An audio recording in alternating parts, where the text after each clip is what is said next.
Une cellule souche, quand on la regarde au microscope, c'est une cellule qui est tout à fait banale, qui n'a rien de particulier.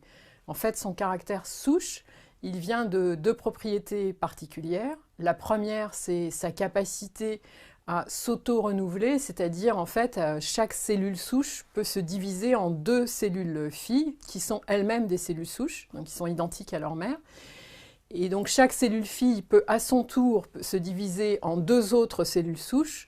Donc on a ainsi de deux en deux une population cellulaire qui est capable de se renouveler et de s'amplifier sur plusieurs années et même plusieurs dizaines d'années.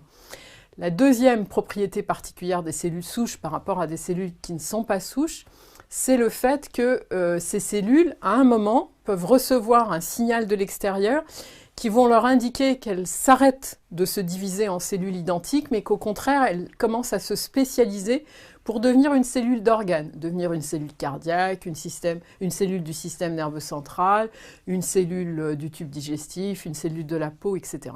Il y a deux types de cellules souches que tout le monde connaît.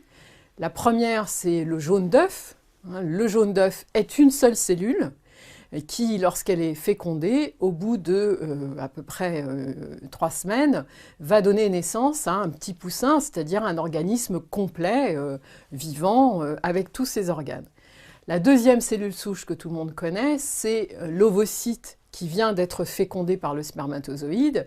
Et là, de nouveau, on a une seule cellule qui, au bout de 9 mois, va donner naissance à un magnifique bébé. Et donc, on a bien une cellule souche.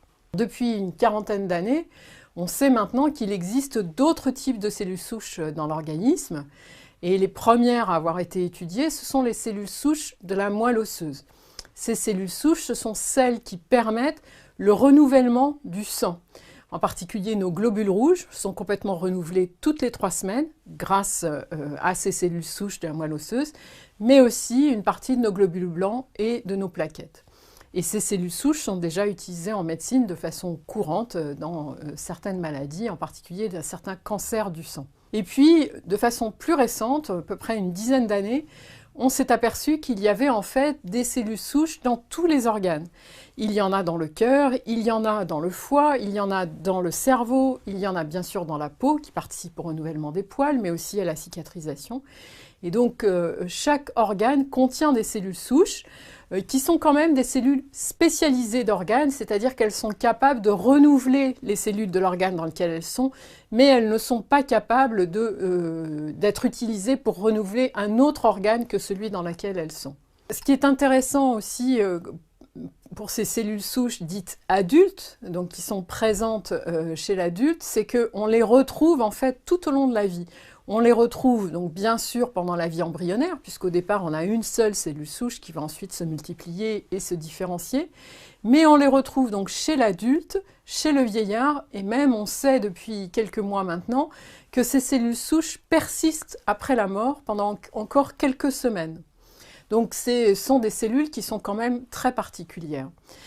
Alors, le problème de ces cellules dans les organes, c'est qu'elles sont difficiles d'accès. C'est compliqué d'aller chercher des cellules souches cardiaques dans le cœur, d'aller les chercher dans le foie ou encore dans le cerveau.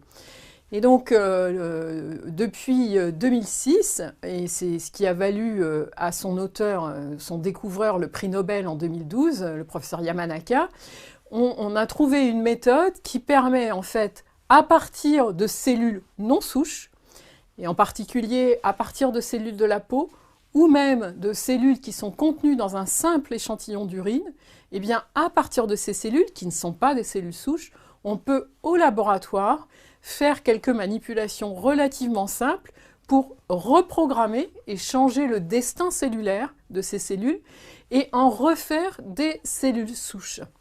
Et donc, une fois qu'on a ces cellules souches, on peut les différencier en cellules d'organes, c'est-à-dire de nouveau faire des cellules du cœur, des cellules du foie, des cellules de la peau, etc. Comme si on avait au départ eu une cellule souche. Donc ces cellules sont très intéressantes parce qu'elles permettent d'une part d'avoir dans une boîte de culture au laboratoire des cellules qui ressemblent très fortement aux cellules du patient. Donc c'est un modèle d'étude du patient et d'éventuelles maladies qu'il pourrait présenter. Et puis, il y a aussi un espoir, mais beaucoup plus lointain, d'utiliser ces cellules souches pour traiter des maladies d'utiliser les cellules du patient lui-même pour traiter des maladies dont il serait porteur.